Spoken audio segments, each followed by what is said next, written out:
Hey there, good morning, and happy spring or fall, depending on the hemisphere you're in. This is Coworking with Iris, where we talk about coworking and community. This is episode 17, and I will be speaking today with Jamie Russo. And Jamie and I have been friends for several years now, and I have had the pleasure of working with her through Lexi, the League of Extraordinary Co-working Spaces, and also just hanging out with her and doing a lot of talking about co-working. I'm really excited about this conversation today because Jamie has been working with the Global Workspace Association, and I think that the breath of fresh air that she brings to the association is really going to help drive their goals of unifying the shared workspace world home. So today we'll be talking about the upcoming conference happening next week in Las Vegas, and what co-working people can expect out of that conference. So good morning, Jamie, and thank you for joining us. Good morning. Thank you for having me. I'm thrilled to be here and honored to be a guest. Wonderful. Well, please tell us about yourself. What's your co-working story? Sure. Yeah, I'll try to keep this short. I know it hasn't been that long, but I have known you almost since the beginning. Yeah. So I launched a co-working space in Chicago about 4.5 years ago under the brand Enter Space Co-working. And I came to co-working through a real passion I had for bringing well-being into the workplace. I was at a startup that was trying to do well-being programming in big companies. And my takeaway through the businesses we were visiting was, wow, there's a major culture problem in offices. And this was back in 2010, 2011, when I was kind of having this idea. And so well-being is so much more mainstream now, but back then it just wasn't. And so I just, trying to keep a longer story short, just became really interested in, how do you create a culture of well-being in a workplace?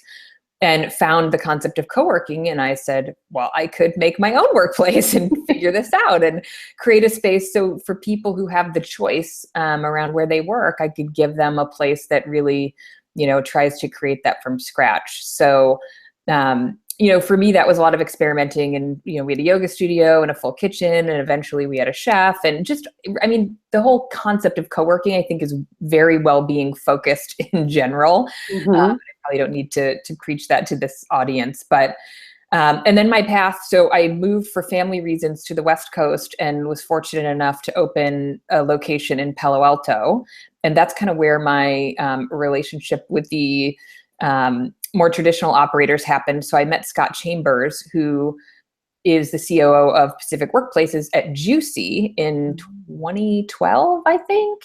Mm-hmm. And Juicy is the co-working, the other shared space conference, and it was in Austin. And they were looking to partner with an operator who was already running a co-working space to do something in Palo Alto. So in about 6 months, we made that happen. So we have an Enter Space in Palo Alto, and then I ended up selling the Chicago. Oh, go ahead. And just to interject, that was really one of the first hybrid models where you partnered with Pacific Business Centers. Yep. To build a co-working space within the Pacific Business Centers, right? Or at least. So they're upstairs. You've been in the space when you were at Next Space. Yeah. So they're located upstairs, and then Enter Space is downstairs. And it's interesting. We don't have. It's a pretty different environment. Although some of that, I don't want to get too far into our conversation. Some of that is not more traditional operators not wanting to evolve, but it's TI dollars, right? Yeah. Right? Oh, yeah. Like the Pacific Group is very progressive, forward thinking. I do a podcast and I've interviewed Keith Warner, who's part of their team, and they want, they move towards the more community focused space and, updated design and more open space and that kind of thing in their newer spaces. But it's really hard to reactivate spaces that, you're on a long-term lease for and you don't have any TI dollars. I mean, it's just a reality of the business we're in. But anyway, yeah, so they're upstairs, we're downstairs, and they wanted to learn, about co-working, but it is a mix of private offices and open space. And then just to continue my quick story, I eventually, this past May, Coco out of Minneapolis bought the Chicago location because I was here and it was sort of getting harder to kind of manage across the country, and they really wanted to be in Chicago, and we have a very similar culture, so that has worked really well. And this past December, I took on the role as executive director of the Global Workspace Association. And I'm not necessarily done with doing spaces, but I think for me personally, I sort of get nerdy about industries, especially when they're evolving so much. And it just was a good time and a good role for me to sort of put that passion to work and help others. So here we are. Wow. That's, I like that. So you did recently take the mantle of the executive director. And previous to that, you were the president of Lexi as well. Right, yes. And what can you tell us about the history of the GWA and also how it serves the shared workspace industry? So our conference, as you mentioned, is next week, and it's a little bit funny. So the Global Workspace Association has changed its name a few times over the years. When you dig over the reins and you've got the legal documents, you're like, wow, this is, and they've tried, so they've tried to sort of stay relevant to how the industry is shifting. But this is our 30th annual conference next year, which makes us sound really old because people think of coworking as being so new. Yeah. Although even coworking is really 10 years old already, which is crazy. It is. Hard to believe. But so the first shared, so the GWA in general is older than that, but our conference has been going on for 30 years.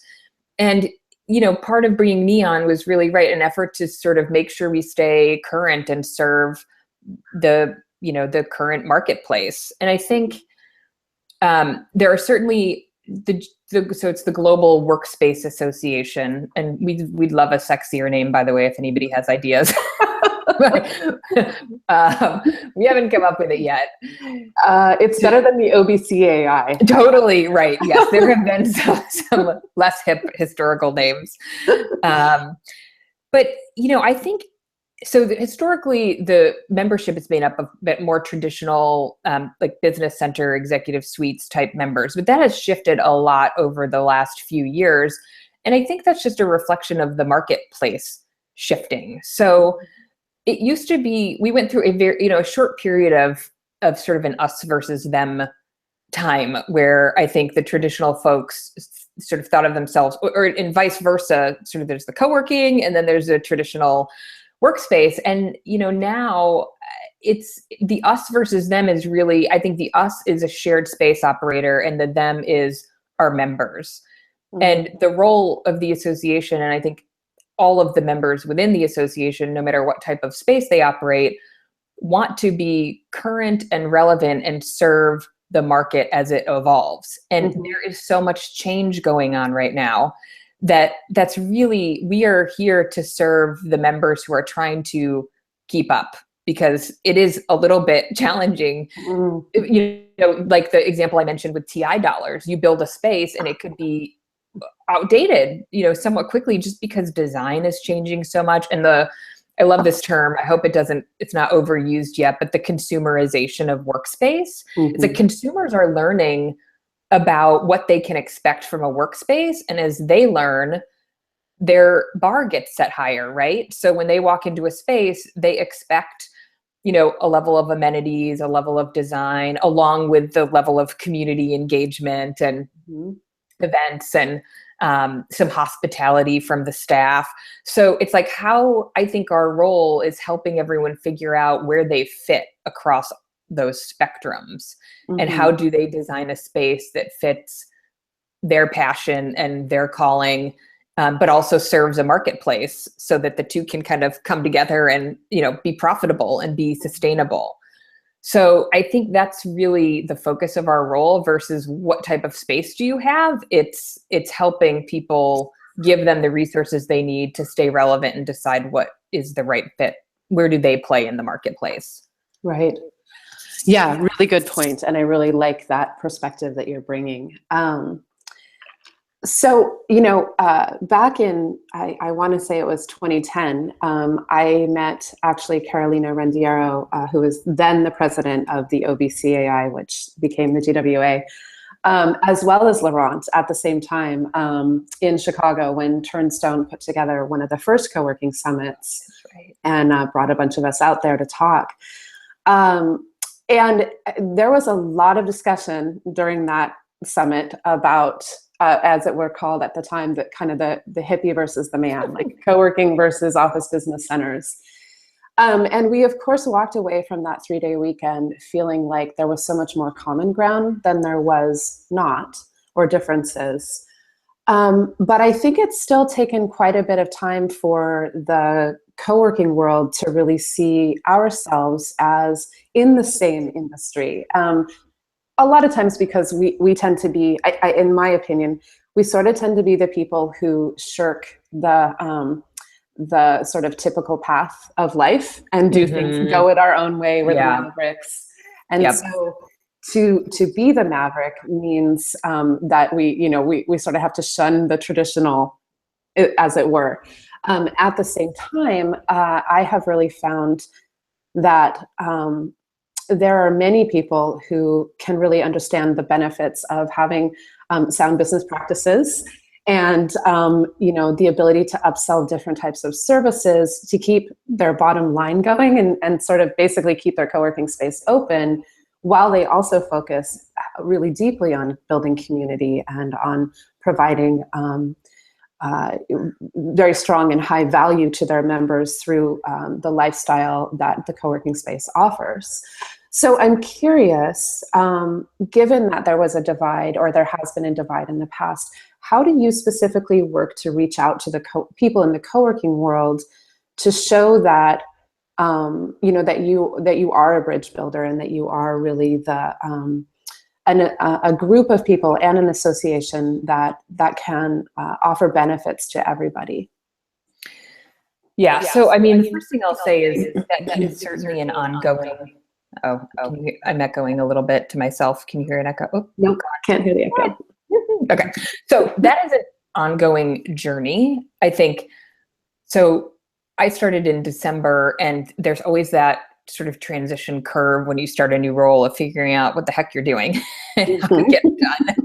And then being able to sort of step out of that feeling like you're drinking from the fire hose and, be more strategic and thoughtful. And I feel like I'm just getting to that point after the conference, because I started and now we're conference building. But I mean, a lot of thoughts come to my head with that question. The conference is certainly an example.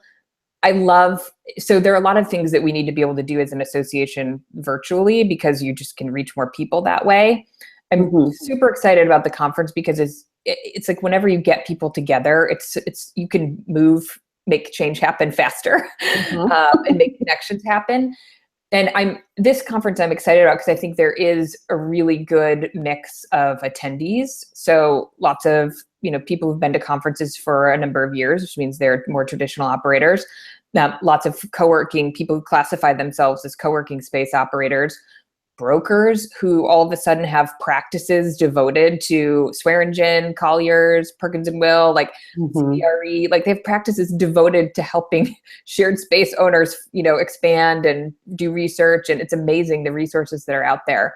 Yeah. And then corporate folks who are getting engaged and want to understand the landscape and understand, well, how did their people fit in and sort of what's going on in the space. So I think we have a really nice, diverse group this year. So the conference is one piece of that.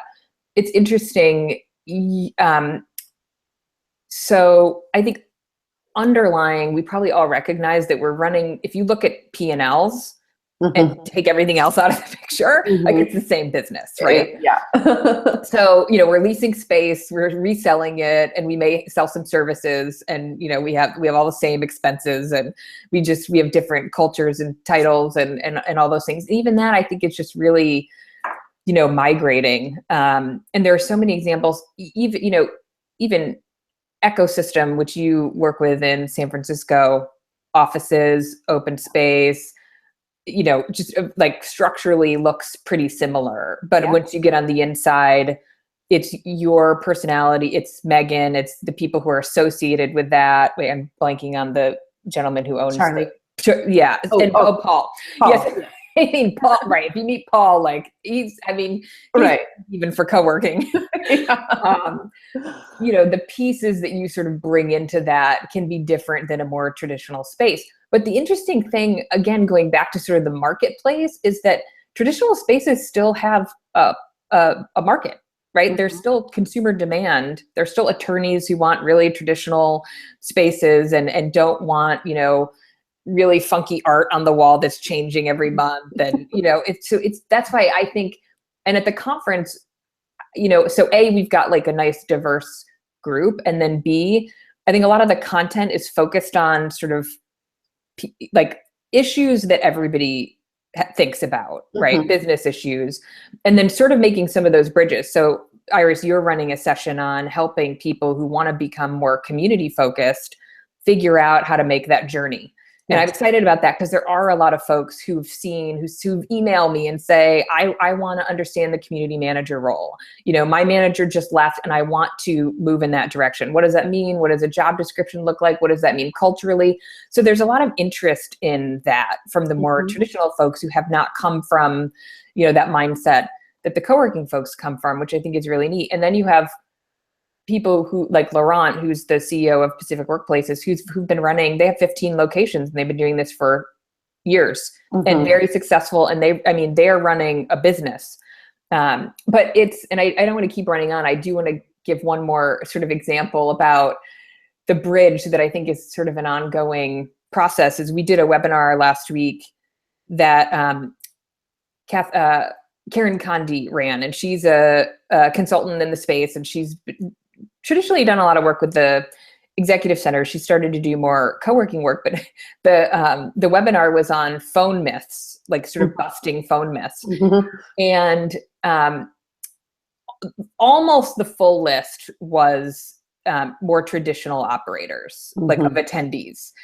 And it's interesting because I was trying to figure that one out because I know, like, I think the phones are such an example of like co-working people are like, that's just not for us. Like, only do phones. And I wouldn't even go into like why I think that is or whatever. It's like, but it's one of those examples of like a little bit of an us and them, like, well, they do phones, we do not do phones.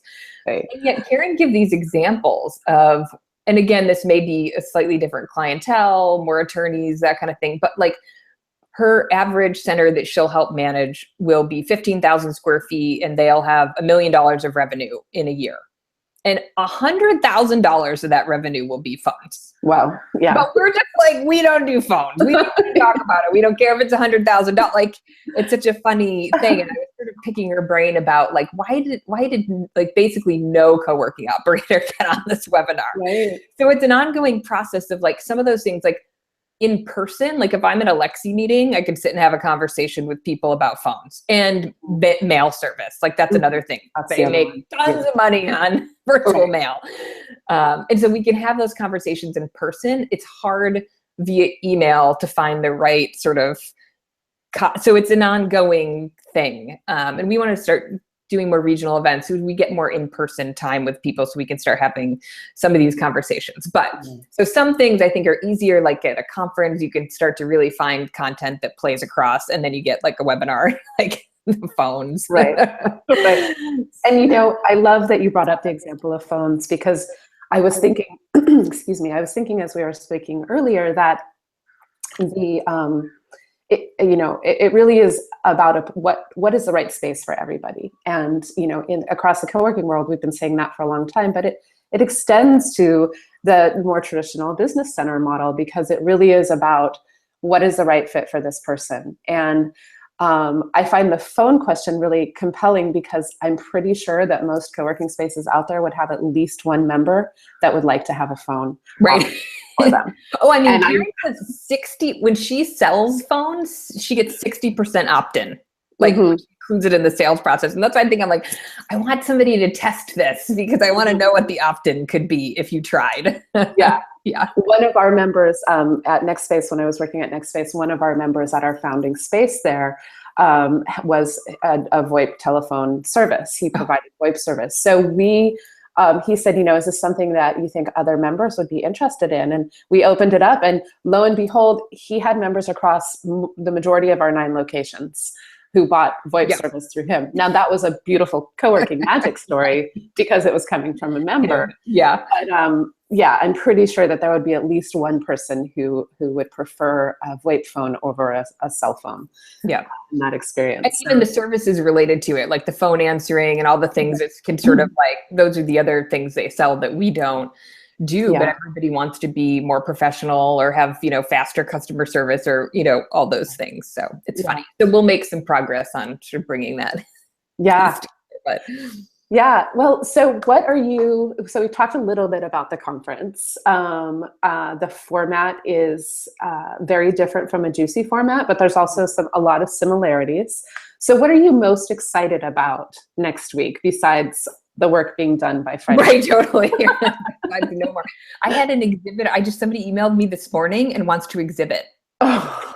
I know. I was like, okay, I'll call you at 10:30. I'll get you set up. But so, I think it's a really exciting conference. Speaking of exhibitors, I think half of them are new.